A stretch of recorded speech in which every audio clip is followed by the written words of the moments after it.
Là.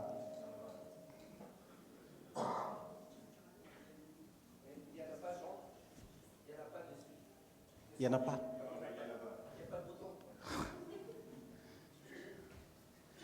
Oui. Merci.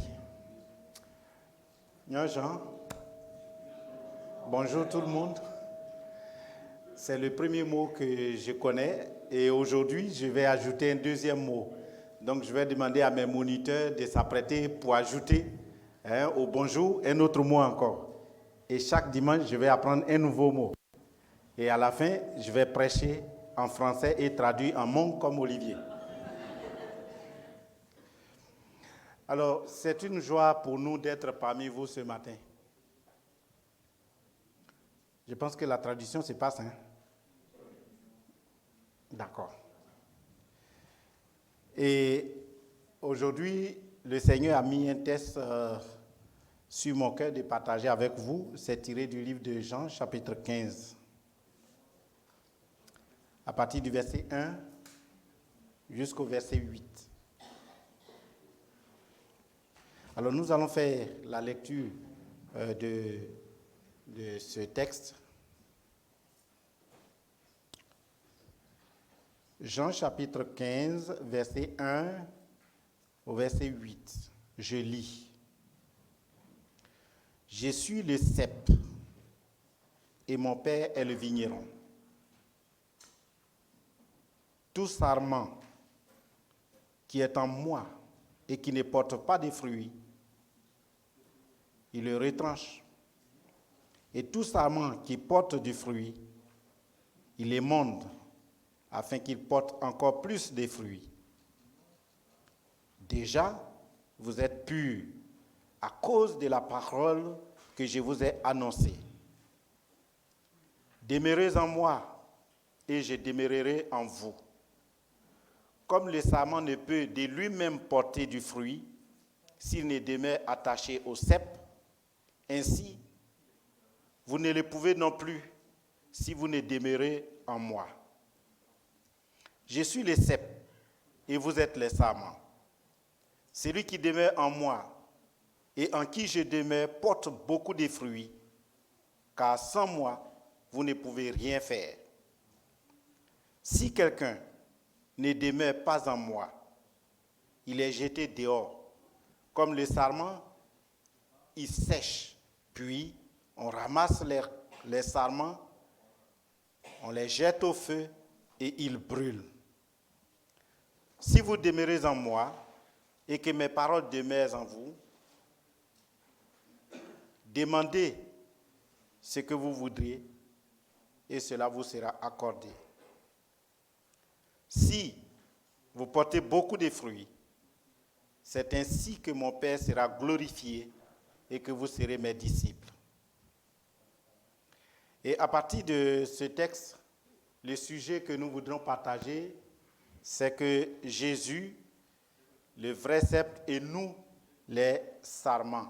Jésus, le vrai cep, et nous, les sarments.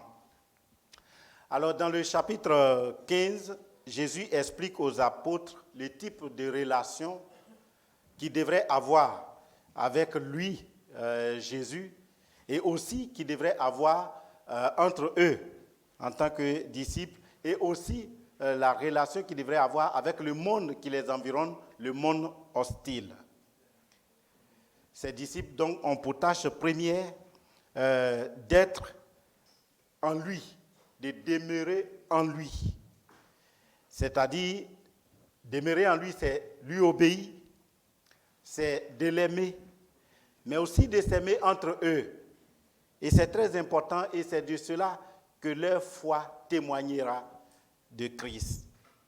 Alors, je ne sais pas si on connaît la vigne. Je ne sais pas, est-ce que là, en venant, on ne voit pas des champs de vignes, mais un peu dans le sud de la France, il y en a beaucoup. En allant en Espagne, on voit beaucoup. Alors, quand on parle de l'agriculture, de la vigne, moi, ça me ramène dans mon pays. Il y a des gens qui viennent des Guyanes, là. J'ai entendu, oui, voilà, vous qui venez des Guyanes, j'ai lu un peu l'histoire des Hmong et qui qui ont été envoyés en Guyane et qui ont créé presque la ville de Cacao. Il y a une ville là-bas qui s'appelle Cacao et qu'ils ont bâti. Alors, je ne sais pas si le cacao de Guyane est le même cacao que nous produisons. Nous produisons le cacao et qui fait le chocolat que nous consommons ici. Alors, après, vous m'expliquerez quel est le lien entre cacao ville et puis cacao, la plantation. Et chez nous, le cacao, c'est comme la vigne ici. Et on le produit. Et quand j'ai regardé l'histoire de la vigne, j'ai vu que c'est presque la même chose comme le cacao aussi. Alors, si vous allez dans les plantations de vignes, vous avez constaté que les vignes, ici, c'est cultivé de façon moderne, bien alignée, n'est-ce pas? On met même des piquets pour que la corde ou le tronc puisse bien s'étendre pour ne pas être couché au sol. Et c'est bien beau à voir. Et surtout quand vous êtes en avion et que vous regardez les plantations de vignes, ben c'est très beau à voir, n'est-ce pas? Mais si vous approchez la vigne n'est pas un arbre attirant. Il n'est pas joli. Par exemple, si on veut comparer la vigne au bois de cèdre ou d'ébène, qui sont des bois très jolis, n'est-ce pas? Pour ceux qui sont des spécialistes, les botanistes parmi nous, ils connaissent les plantes. Mais la vigne ne ressemble à rien. Même son tronc, il est écailleux, il est cabossé, il est cassé. C'est pas une fissure. Mais Jésus prend cela pour nous donner comme illustration parce que c'est une plante qui est très cultivée en Israël et qui est très connue en Israël. Et Dieu merci aussi, dans notre pays ici en France, c'est bien cultivé. Alors, il nous donne l'exemple. Donc, il prend deux parties de la vigne. La plante, c'est la vigne, mais il y a deux parties importantes. Il y a ce qu'il appelle le cep. Le cep, en fait, c'est le tronc.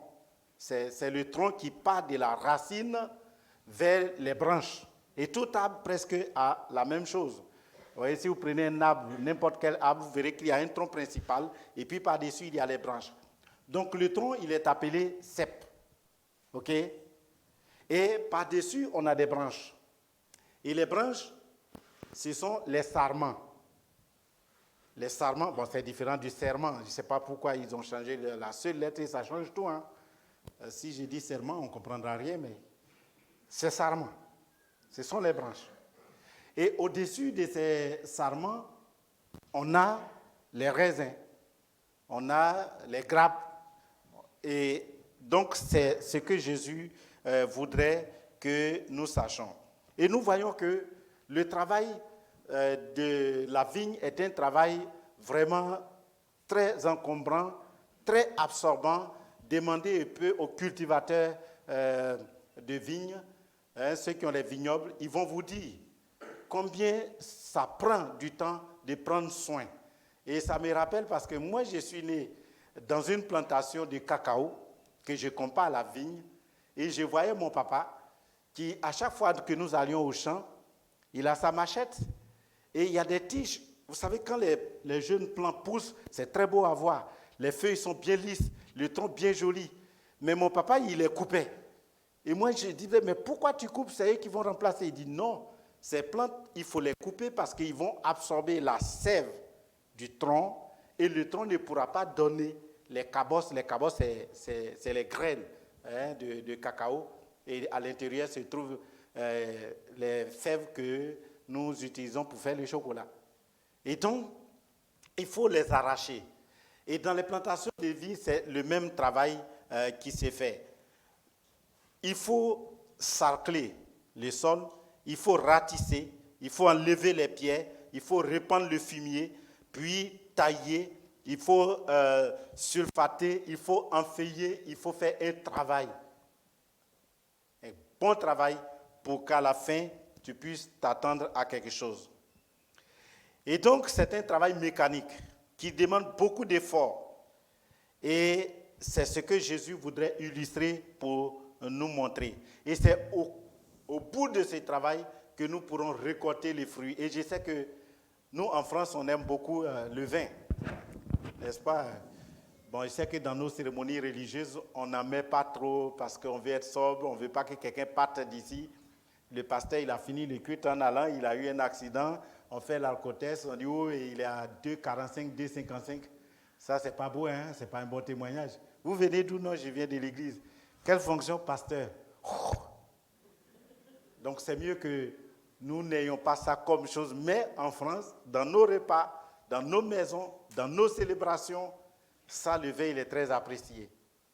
Et je vous dis, je crois que j'ai raconté l'histoire ici que moi, j'ai été invité ici en France par un colonel de l'armée française qui a travaillé chez nous en Côte d'Ivoire. Et en tant qu'aumônier, j'ai travaillé avec lui. Et quand je suis arrivé en France, il m'a dit, ah Jean, est-ce que tu peux venir chez moi? Je t'invite pour un dîner. Je dis, ok, j'arrive. Mais le monsieur, ah non, c'est un adepte de l'adoration du vin. Il connaît tous les vins. Depuis 1500, 1700, 1000, il me cite des années, des familles, les meilleurs vins. Et il a fait une cave dans son salon où il a les grosses bouteilles des types de vins qui ont remporté les trophées. En fait, il est dégustateur de vins. Je ne sais pas si vous connaissez ceux-là. Ils font des compétitions pour détecter le meilleur vin. Et donc, ça c'est sa passion. Mais moi, je ne connais pas le vin. Mais il m'invite et il dit, Jean, pour l'occasion et pour notre collaboration en Côte d'Ivoire, je t'ai réservé le meilleur vin de cette année. C'était en 2008, je pense. Alors là, il sort le vin, il vante le vin. Il me dit, mais Jean, tu sais, j'ai été en Côte d'Ivoire, je n'ai pas vu de meilleur vin là-bas. Je dis, ah bon? Ben, le meilleur vin, pour le détecter, tu prends la coupe, tu mets le vin et tu tournes. Lorsque tu remis et que dans les parois du verre, ça fait gluant, ça fait comme de l'huile, ça c'est du vin de qualité. Par contre, si tu remis que ça laisse des bulles d'eau, ce n'est pas du bon vin. Je dis, ah moi je ne sais pas ça. En France, oui, c'est ça. On connaît la qualité du vin. Mais pour avoir la qualité du vin, bien aimé, il faut avoir les bons raisins, n'est-ce pas? Il faut avoir les bons fruits. Si le fruit n'est pas de bonne qualité, on ne peut pas avoir le bon vin. Et si le fruit qui vient sort des faux sarments, on ne peut pas avoir de bons fruits non plus. Et si le sarment n'est pas bien fixé aussi sur le cep, on ne peut pas aussi avoir le bon sarment et on ne peut pas aussi avoir le bon fruit. On n'aura pas par conséquence le bon vin. Donc c'est une relation très grande et c'est ce que Jésus veut nous enseigner. Alors le premier point de notre message, j'espère que mon traducteur me suit. Hein? Si ça ne va pas, tu sors et puis tu me fais signe. Alors, Jésus, le vrai cep, et Dieu, le vigneron. Ça, c'est le premier élément que nous allons voir. Jésus, le vrai cep, et Dieu, le vigneron. On voit ça dans le verset 1. Le verset 1 dit, « Je suis le vrai cep et mon Père est le vigneron. » Et nous voyons que c'est la dernière des 7 déclarations retentissantes qui commencent toujours par « Je suis ». Et je voudrais attirer votre attention sur cette expression « Je suis ». D'abord, quand Jean, lui qui a écrit cet évangile, développe sa pensée, il met l'accent sur la divinité, la déité de Jésus. Il veut montrer que Jésus est Dieu. Dans tout son livre, c'est son départ. Si vous lisez Jean, c'est le thème central ça. Jésus est Dieu. Cet homme-là, il est Dieu. Donc toute sa théologie, les théologiens vont dire ça, toute sa théologie va vers Jésus est Dieu. Donc l'expression que Jean utilise beaucoup, et vous voyez beaucoup de fois le « je suis » dans Jean. Et quand vous voyez « je suis », il ne le dit pas comme ça. Mais il le dit avec un sens bien profond. Le « je suis », vous vous souvenez dans l'Ancien Testament, ce que ça peut vouloir dire. Quand Dieu dit « je suis », c'est lui qui suit. Je suis l'Éternel, c'est-à-dire je suis celui qui suit. Ça veut dire quoi? C'est lui qui n'a pas de commencement. C'est lui qui est là avec vous maintenant. C'est lui qui sera toujours là. C'est ça le « je suis ». Et quand Jésus dit « je suis », il est en train de montrer de façon implicite qu'il est, qu'il a été et qu'il sera. Donc, il est l'Éternel. Ça, c'est très important qu'il est toujours. Ce n'est pas passager. J'étais le cep. Maintenant, je ne le suis plus. Ou je le suis aujourd'hui, je ne le serai pas demain. Ou que je le serai demain, mais je ne le suis pas aujourd'hui, je ne l'ai jamais été. Non. Je suis surtout en hébreu, est un verbe qui montre non seulement une présence ponctuelle, mais une présence permanente, qui n'a pas de commencement et qui n'a pas de fin. C'est ça le nom de l'Éternel. Et donc il dit « Je suis ». Et il le dit plusieurs fois. Dans Jean, on le voit. Donc je suis, ça veut dire « Je suis l'Éternel ». Ça veut dire Yahweh, comme on le dit. Et Yahweh, c'est en hébreu le verbe « être ». Donc ils ont les mêmes racines. Donc il veut dire « Je suis ». Au départ, Dieu avait choisi une vigne. Et c'était l'image qui nous était donnée. Et cette vigne, c'était le peuple d'Israël. Dieu a choisi Israël pour être la vigne qui donnera le bon fruit pour toute l'humanité. Mais nous voyons que dans l'Ancien Testament, Israël, choisi par Dieu depuis Abraham, n'a pas pu honorer et être cette vigne qui donnerait les fruits au monde entier. Donc Jésus vient comme pour supplanter le peuple d'Israël, pour être désormais le cep, pour être ce tronc-là, pour être cette vigne-là, et qui va donner. Donc c'est un symbole. L'image de la plante ici est un symbole que Jean nous relate ou que Jésus voulait nous montrer par cet enseignement.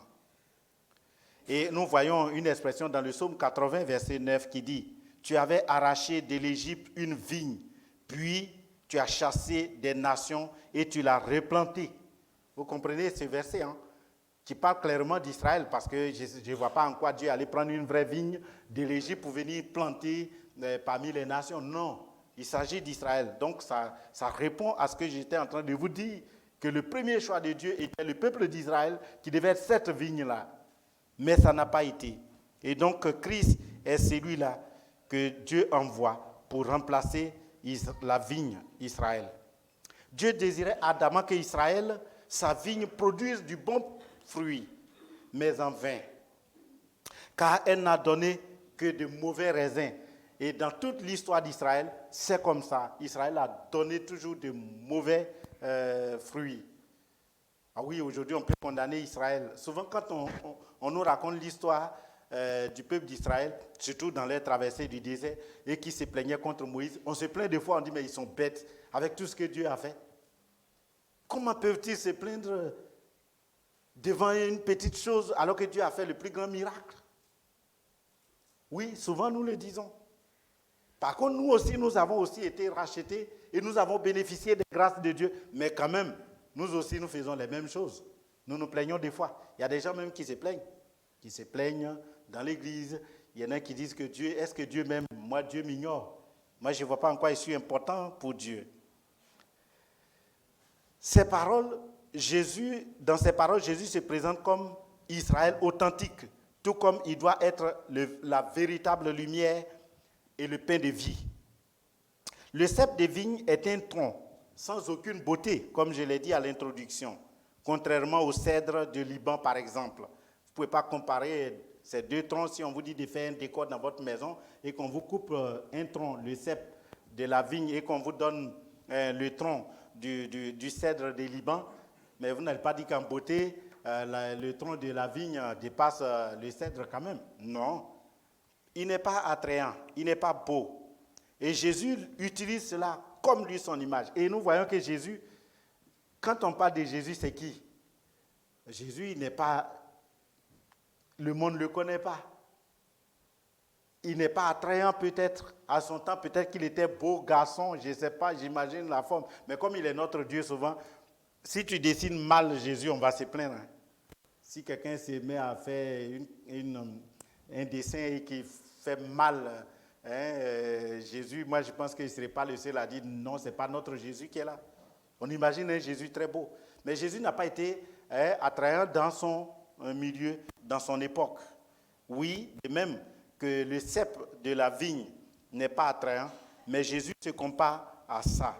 C'est-à-dire que lui, il est le tronc. Et les sarments, ce sont les chrétiens, c'est nous, ses descendants. Donc, il se présente comme le vrai cep. Le vrai cep, c'est lui. C'est-à-dire que nous sommes les sarments, les vrais croyants. Et si nous sommes les vrais croyants, c'est-à-dire les sarments collés au cep, alors nous produisons les bons fruits. Nous porterons les bons fruits. Et c'est ce que nous devons être. En d'autres mots, le Seigneur exhorte ses disciples à abandonner tout ce qui est système religieux. La religiosité n'est pas une bonne chose. C'est-à-dire qu'on est dedans comme un rituel. On est dedans parce que mes parents sont. Si je sors de là, je serai isolé seul. Donc je suis dedans. Ou je suis mes parents, ou je suis mon époux, ou je suis ma femme. Non. Nous ne devons pas venir comme ça à l'église. Mais nous devons avoir une racine profonde qui est enracinée dans la source. C'est ça que Dieu veut que nous soyons. Nous devons être rattachés au cep. Nous les sarments, nous les branches, nous devons être rattachés au tronc. Cependant, nous voyons que dans la prophétie de l'Ancien Testament, déjà on annonce que des nations viendront remplacer cette vie morte que j'ai représentée par Israël au départ. Et l'Éternel dit, car devant l'Éternel, il a grandi comme une jeune pousse et comme une racine sortant d'un sol aride. Donc, viendra donc, c'est là, il parle de Jésus et de tous ceux qui vont le suivre, comme dans une terre aride, viendra une jeune pousse qui poussera et qui va porter beaucoup de branches et qui donneront des fruits. Nous voyons cela dans Ésaïe 53, le verset 2. Et quand vous lisez Ésaïe 53 surtout, vous voyez que le message central d'Ésaïe 53, c'est sur le Messie, la venue de Jésus. Et donc, il parle de lui comme une jeune pousse qui poussera dans une terre aride. Le deuxième élément, qui est notre deuxième point, si on peut le mettre, c'est nous sommes les sarments porteurs de fruits. Nous sommes les sarments porteurs de fruits. Et pour cela, nous voyons le verset 2 et 4 qui dit « Tout sarment qui est en moi et qui ne porte pas de fruits, il le retranche, les vignerons le retranchent, et tout sarment qui porte de fruits, il les monte, afin qu'il porte encore plus de fruits. Déjà, vous êtes purs à cause de la parole que je vous ai annoncée. Demeurez en moi, et je demeurerai en vous. Comme le sarment ne peut de lui-même porter du fruit, s'il ne demeure attaché au cep, ainsi, vous ne le pouvez non plus si vous ne demeurez en moi. Selon le verset 2 à 4. L'objectif des sarments, ce n'est pas seulement de demeurer rattaché, comme je l'ai dit, au cep. Non. Mais c'est de porter du fruit. Et c'est très important que nous retenions cet aspect qui est l'élément important. Pour ceux qui sont agriculteurs ou qui ont été agriculteurs ou qui sont de familles d'agriculteurs comme moi je connais ici, je vous ai dit la fois dernière, quand on me parle des forêts, moi je ne vois pas de forêt ici. On dit il y a des forêts, vous voyez, on traverse la forêt, il n'y a pas de forêt. Je vois des bois plantés, bien à se promener. Je peux voir même à 1 kilomètre de vue en dessous. Mais la forêt, ce n'est pas ça. La forêt, il y a tout. La forêt, c'est chez nous. La forêt, c'est dans les tropiques. Voilà, comme en Amazonie, vous allez, la forêt, elle est dense. Vous ne pouvez pas voir à plus de 20 mètres de vue. Tellement il y a la broussaille, il y a les lianes, il y a les ronces, il y a tout. Il y a même des animaux, il y a toutes les espèces, les insectes, il y a tout. C'est ça, la forêt. Mais je loue le courage de nos parents qui vont aller désherber ces forêts, qui vont aller arracher à coups de machettes pour faire des plantations. Alors, souvent, je me dis, mais est-ce qu'ils aiment les plantes? En fait, mon père, quand il travaillait, ce n'est pas les plantes, les pieds de cacao qui l'intéressent, ce n'est pas le tronc, ce n'est pas les feuillages. Parce que moi, quand je vais au champ avec lui, que je vois les feuillages, à une époque, je ne sais pas si c'est le printemps chez nous, nous on n'a pas les mêmes saisons, mais à un moment donné, les cacaoyers, les plants là, ils poussent de nouveaux feuillages et les feuillages sont très beaux à voir. C'est bien joli. Et là, moi je suis content. Ben, mon père, lui, ce n'est pas ce qu'il regarde. Je dis, mais papa, tu vois, on a une belle plantation. Il dit, c'est quoi la belle plantation? La belle plantation, c'est de voir les produits, les fruits dessus. Il n'y a pas de fruits là. Ça, ce n'est pas une bonne époque. Ça veut dire que ce n'est pas bon pour nous. Mais on ne travaille pas pour les feuillages. On ne travaille pas pour les branches. On ne travaille pas pour le tronc. On ne travaille pas pour les feuillages. Mais on travaille pour quoi? Pour le produit. Pour tout ce qui est fruit. C'est ça qui est important. Et Jésus veut nous dire que porter des fruits est très important. Le bon raisin, pour lui, c'est l'obéissance, la droiture, c'est la justice. C'est ça le bon raisin que nous devons avoir, le bon fruit que nous devons produire. Nous devons être obéissants. Nous devons marcher dans la droiture. Nous devons marcher dans la justice. Ça, c'est des éléments très importants pour la vie du croyant. Si on n'est pas obéissant, Jésus nous dit on fait ça et on ne peut pas le faire. Ça, c'est pas bien. Si on n'est pas droit, si on ne marche pas dans la justice, parce que souvent c'est difficile de faire la justice. Bon, oui c'est vrai, on est dur souvent avec les autres, on peut faire la justice sur les autres, mais quand la justice tombe chez soi, c'est compliqué d'obéir à la justice. Oui c'est vrai, mais souvent c'est la conclusion quoi.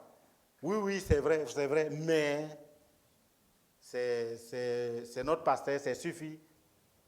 Donc pour lui, il y aura une dérogation. Ah non, c'est l'ancien principal. Si nous sommes réellement les vrais sarments qui produisons le bon fruit, nous devons avoir l'obéissance à la parole de Dieu. Nous devons marcher dans la droiture et dans la justice. L'apôtre Paul écrit, le fruit de l'esprit, c'est l'amour, la joie, la paix, la patience, l'amabilité, la bonté, la fidélité, la douceur et la maîtrise de soi. Voilà quelques fruits que l'apôtre Paul nous donne dans Galates chapitre 5, à partir du verset 22. Voilà les fruits qu'on attend. Est-ce que vous avez l'amour? Est-ce que vous avez l'amour? Vous aimez les gens? Est-ce que tous les gens ici, il vous arrive de causer avec tout le monde? Qui a en mémoire, qui cause au moins avec tout le monde dans cette église? Ce dimanche, j'ai sélectionné 10 personnes. J'ai parlé avec l'autre dimanche, 10 autres après, 10 autres après. Il y en a même qui n'ont pas encore parlé avec moi. Mais comme je viens d'arriver, c'est tolérable. Mais ça sera plus tolérable si j'ai fait 1 an avec vous et que quelqu'un dit, moi, je n'ai jamais parlé avec le pasteur. C'est ça que nous devons avoir comme fruit, de nous aimer. Et de ne pas... Moi, j'ai vu dans des églises chez nous, il y a des gens qui ont leur place. C'est-à-dire, place 1, 2, c'est pour eux. Ça, cette place, c'est pour Noël, sa famille. Mais est-ce que c'est ta place ici? Pourquoi tu viens ici? Il faut aller où tu t'assois d'habitude. Ce n'est pas ici que tu dois être. Ça arrive qu'on dit ça. Mais pourquoi si le frère vient dans ta famille, s'assoit là dans la famille chrétienne, il faut le chasser? Ou il faut la chasser, la sœur? Non, nous devons montrer, c'est ça. Nous devons être patients aussi. Nous devons être aimables. Nous devons être vraiment fidèles en tout. Nous devons être doux les uns envers les autres. Sachez que nous sommes un troupeau. Et dans un troupeau, il y a les brebis malades. Malades physiquement, malades mentalement, malades sur tous les plans. Et il y en a qui sont en bonne santé. Et vous voyez les agneaux là, ils aiment sautiller. Et surtout les cabris, nous on appelle ça chez nous les cabris, les chèvres. Ils sont très bandits. On dit son élevage est plus dur que les moutons, quoi. Parce que lui, il sautille partout. Mais dans notre troupeau, il y en a de toutes sortes. Il y en a qui sautillent, il y en a qui sont lents, comme l'escargot chez nous. Mais nous devons avoir la patience, la maîtrise de soi devant chaque situation. Voici les fruits que le Seigneur attend. Si nous sommes donc les sarments rattachés au vrai sceptre qu'est Jésus-Christ, voilà le produit qui doit être donné dans notre communauté. Alors, à chacun de s'examiner. Quel est le fruit que je donne ici? Quel est le fruit que je produis moi? Même si tout ce que je viens de citer, ce n'est pas une liste exhaustive, c'est une petite liste qui est donnée, un modèle. Mais de ce modèle-là, est-ce que tu te reconnais dans l'amour? Tu fais la paix? Est-ce que tu es aimable? Tu as la bonté, toi? Tu es fidèle? Tu as la douceur? Tu as la maîtrise de toi-même? C'est ça. Le père vigneron désire que la vigne donne du bon fruit. La vigne donne. Et la vigne, c'est tout l'ensemble. On a Jésus qui est en bas. Et si nous sommes rattachés à Jésus, nous les sarments, nous les branches, nous devons donc donner ce bon fruit que notre Père, le vigneron, attend de nous. Vous imaginez qu'un planteur, il fasse tout cela et qu'en fin d'année, il n'a pas de fruits. Quelle peut être la désolation pour lui? Dieu veut que nous produisons. Dieu attend de nous, que nous donnons.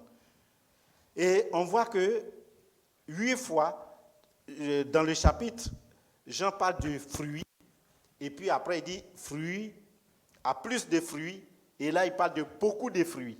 Donc il ne faut pas produire un seul fruit. Ah oui, moi je suis bon, donc le reste ça ne m'intéresse pas. Moi je me maîtrise, le reste non. Mais nous devons produire beaucoup plus de fruits. Dans ce but, le vigneron taille donc les branches, les sarments qui ne donnent pas de fruits. Donc il va régler le compte de tous ceux qui ne donnent pas de fruits. Ça veut dire que parmi nous, s'il y a des gens qui ne donnent aucun fruit, alors le vigneron, il va venir, il va tailler comme dans les plantations, les branches inutiles, qui puisent la sève pour rien. Donc nous devons faire très attention.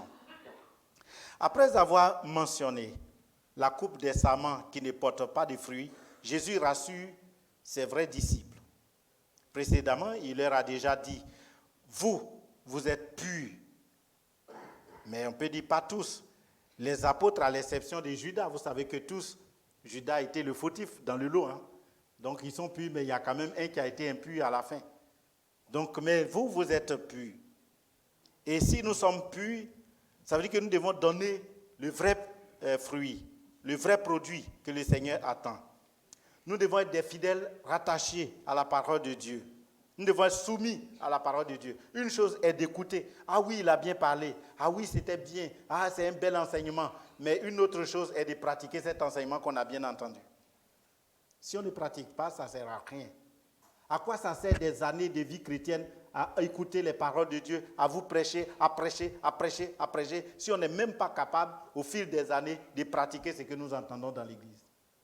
Ce n'est pas la peine. Si nous entendons, Dieu veut que nous pratiquions.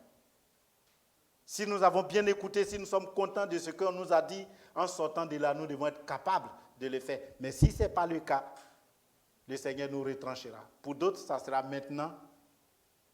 Pour certains, peut-être, ça sera plus tard, quand il viendra pour séparer les vrais des faux et qu'on verra, ah oui, mais suffira qu'on pensait qu'il était bien, oh, il ne vient pas avec nous. Pourquoi Jean, il s'en va de l'autre côté? Oui, parce qu'il n'a pas produit le bon fruit. Et j'ai pris que ça ne soit pas le cas pour personne d'entre nous ici. Le troisième et dernier élément, c'est que les vrais sarments doivent demeurer sur les cèpes.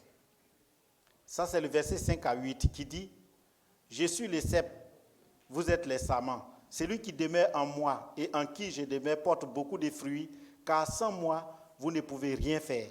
Si quelqu'un ne demeure pas en moi, il est jeté dehors comme le sarment et il sèche, puis on ramasse les sarments et on les jette au feu et ils brûlent. Si vous demeurez en moi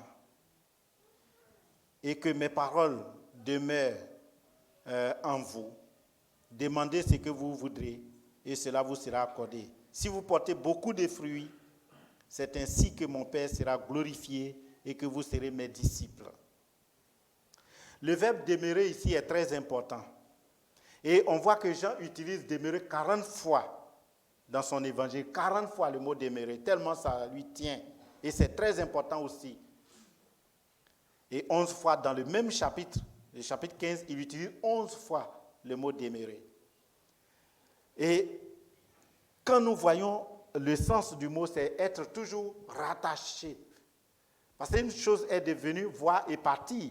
Mais il veut que nous soyons toujours rattachés, comme les sarments au cep, que nous demeurions rattachés. Nous devons être toujours rattachés. On ne doit pas avoir des moments, parce qu'il y a des gens qui disent, bon, en fait, quand on est à l'église, soyons modèles. Voilà. Là, on est dans le cadre de l'église. Mais quand on finit l'église, oh, écoutez, j'ai enlevé le manteau de l'église, je suis libre. Hein? Il y a un moment pour Dieu et il y a un moment pour nous-mêmes. Non. Nous devons être toujours en communion et en communication avec le Seigneur Jésus. Nous devons être toujours rattachés à Jésus-Christ. Et c'est ce que Dieu nous donne. L'attachement à une religion, que ce soit le judaïsme ou autre religion, ou une organisation, ou des rites, ou des pratiques, n'ont pas de valeur aux yeux de Dieu. Ce n'est pas parce que je suis à l'église épémif que Dieu dit, ah oui, Jean, il a choisi la bonne église. Non. Mais Dieu me prendra parce que je suis toujours attaché à lui. Nous pouvons être dans cette grande communauté, dans cette belle communauté, avoir cette belle communion entre nous, où on a envie de venir, nous prions que le dimanche arrive pour qu'on vienne. Et moi, je suis toujours attiré. Je compte les 2 semaines sont beaucoup pour moi pour vous retrouver. Chaque fois que je pars, je dis, ah, il faut attendre encore 2 semaines. Oh, j'ai plus d'impatience. Je calcule les jours. Je ne dors pas ma dernière nuit. Dès 5 heures déjà, je suis debout. Je réveille les gens. Commencez à vous laver là, on va partir à 9 heures. Et quand je viens, je suis content. Waouh, j'ai vu mon peuple. Mais ça ne me donnera rien. La seule chose que Jésus veut, au-dessus de toute cette communion que nous avons, c'est d'être toujours rattaché à lui. Et c'est ça qui est important, qui nous sauvera.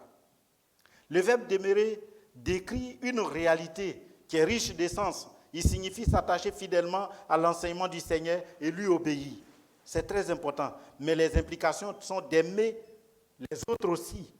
D'aimer Jésus, mais de nous aimer nous aussi. Et nous devons développer cet amour entre nous. On doit s'aimer, quelles que soient nos origines, nos racines. Je sais que chez nous, il y a des peuples. Par exemple, chez moi, si ma fille dit qu'elle veut épouser un peuple, comme vous ne connaissez pas les peuples africains, mais il y a des peuples chez nous, même dans mon pays, si ma fille dit qu'elle veut épouser un homme là-bas, même s'il est riche, c'est une humiliation pour nous. On a des peuples comme ça qu'on considère qu'ils ne sont pas dignes de nous. Je sais que ça existe dans beaucoup de peuples hein, où on ne les aime pas trop. C'est-à-dire, on dit ils sont bêtes, ou bien on dit ils sont guerriers, ils aiment la guerre, ou on dit ah, ils sont palabreux. Ah non. Donc, on a des peuples qui sont comme ça, qui ne sont pas considérés. On a aussi des individus comme ça. Ah, lui, il est compliqué. Hein. Et, pasteur, fais attention. Lui, il faut les laisser. Ah oui, non, notre pasteur l'a laissé. Vous ne voyez pas comment il est, il ne faut pas le toucher. C'est-à-dire, on a fait des barrières d'essence interdites sur des personnes. Non, l'amour, c'est d'aller vers tout le monde, d'accepter l'homme tel qu'il est. Et de l'aider d'ailleurs, parce que c'est instructif aussi. Nous devons nous aimer les uns les autres, comme Jésus, lui, nous a aimés. Nous devons nous visiter, nous devons nous fréquenter, nous devons nous saluer, nous devons vivre ensemble. Par contre, ceux qui se prétendent chrétiens et qui n'obéissent pas au Christ sont comme les sarments sans vie ou sauvages de la vigne et qui sont coupés par les vignerons et jetés pour être séchés et séchés pour être mis au feu. Et ça, j'ai trop vu ça dans l'agriculture. Les branches mortes, quand on les coupe, on les jette quelque part, on met le feu, et puis après ça brûle, ça devient de la cendre. Et ça, ce soir, je ne prie pas pour que ça soit pour nous devant le Seigneur un jour. Comme ils ne portent pas de fruits, on les coupe, on les rassemble et on les fait sécher et finalement on les brûle. Une fois de bon. Jésus a déjà déclaré qu'il est le vrai cep. Mais ce n'est pas maintenant que nous allons voir est-ce que Jésus il est bon. Il y a des gens qui disent, bon, je vais marcher un peu avec le Seigneur d'abord et puis après je verrai. Il est déjà avant nous. Avant que nous nous donnions, notre Seigneur est déjà le vrai cep. Et c'est sur lui que nous devons rattacher. Ne vous rattachez pas à moi, je ne suis pas le cep. Je ne suis rien. Moi-même, je me bats aussi comme vous. Je suis en train de lutter comme vous. Je cherche comment faire pour être agréable à Dieu. Ne comptez pas sur moi. En tout cas, nous nous cherchons tous dans notre expression chez nous. Nous devons seulement compter sur le Seigneur Jésus-Christ. C'est lui qui est le vrai cep.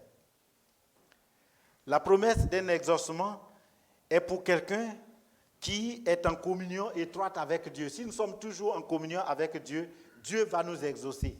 Et nous devons comprendre, si vous avez des problèmes dans votre vie, confiez-vous au Seigneur et qui va vraiment vous exaucer. Le Seigneur n'abandonne pas. Le Seigneur tient toujours ses paroles. Et moi, je fais confiance en Dieu. Vous savez pourquoi je dis ça? Vous savez tous que pour beaucoup d'entre vous qui êtes venus par l'immigration comme moi, qui n'êtes pas nés ici, Ben, ce n'est pas facile de venir en Occident, n'est-ce pas? Du pays où nous sommes, si c'est surtout en Asie, mais puis en Afrique. Nous, nos dossiers là, c'est très maltraité. Hein. Et donc, quand je demandais le visa pour ma famille pour venir servir ici, beaucoup ont dit, même des collègues, des gens, des croyants, ils ont dit, moi je ne crois pas. Hein. Maintenant où le Front National parle de limiter l'immigration et toi tu vas partir au nombre de 6 personnes comme ça dans une immigration en France, on ne croit pas. Mais j'ai déposé mes dossiers. J'ai dit, Seigneur, est-ce que c'est toi qui m'envoies en France? Est-ce que je serai utile à la France? Est-ce que tu veux que j'aille pour ta gloire? Si c'est le cas, montre-moi. Montre-moi, Seigneur, que c'est toi qui m'envoies. Alors que pour une immigration famille, le dossier peut être traité sur 3 mois, à 4 mois. Mais en 3 semaines, on ne m'a jamais dit, viens déposer un complément de dossier. On m'appelle pour dire, vous pouvez passer chercher votre passeport. Je suis parti avec mon épouse. C'était un grand test. La probabilité, c'est que la normale, c'est qu'ils vont refuser. Ça, c'était ce qu'on s'attendait. Oui, moi, je sais qu'ils vont dire rejeter. Parce qu'on ne m'a pas demandé. Normalement, quand on traite un dossier, quand c'est en bonne voie, on dit, monsieur, vous pouvez apporter tel complément. Tu dis, hop, c'est que c'est en bonne voie. Mais on ne m'a rien dit. Et 3 semaines après, au lieu d'1 mois ou 3 mois, on me dit, venez chercher votre passeport. Je dis, chérie, allons ensemble, je ne peux pas aller seul. J'ai pris mon épouse, on est allé. On a prié dans la voiture, on est sorti pour rentrer dans l'ambassade. Ils nous ont remis les 6 enveloppes. Chacun a son enveloppe bien scellée. J'avais les 6 enveloppes. J'ai dit, bon, on va commencer par qui? Il y a les noms dessus, toute ma famille. J'ai dit, bon, il y a un qui était problématique parce qu'il avait 18 ans, c'était Uriel. On va commencer sur Uriel. Pendant ce temps, mes enfants, ils sont à la maison, ils envoient des SMS à leur maman. C'est comment? Maman, comment ça se passe? Maman, ils ont dit quoi? J'ai dit, ne réponds pas. On est dans un stress ici. Ah oui, il faut faire confiance à Dieu. Dieu est grand et il fait des surprises. Jusqu'à ce qu'on prenne, dit, bon, on va voir son cas. Si lui, il est accepté, lui qui était problématique, c'est possible que nous tous on ait. Si on rejette, c'est que vraiment le suspense va aller sur tous les derniers. Je prends Uriel, j'ouvre son enveloppe, je sors, je regarde dedans, bof, c'est collé. Visa valant titre de séjour en France. Oh, ma femme et moi, on a crié, waouh, les gens nous regardent. Attends. On a pris le deuxième. Visa, titre de séjour. Oh. 2 points sur 6. On prend le troisième. Wow, 3 points sur 6. Moi, je suis le dernier à prendre. Jusqu'à on arrive à moi. Wow, on s'est embrassé. Et puis, on s'est donné les bisous. Les gens regardent et disent, mais c'est quoi leur problème, ceux-là? Ah oui, notre Dieu vient de faire une grande chose pour ma famille. Bien-aimés, soyons rattachés à Dieu, comptons sur lui, faisons-lui confiance et notre Dieu sera toujours avec moi. C'est pourquoi dans mon ministère, je vais comme un aveugle. Je ne cherche pas trop. Bon, je sais qu'ici, dans le monde occidental, on est un peu cartésien, quoi. Il faut faire des calculs. Non, on n'a pas ça. 1 plus 1, il faut que ça donne 2. Si ça ne tombe pas, il ne faut pas faire.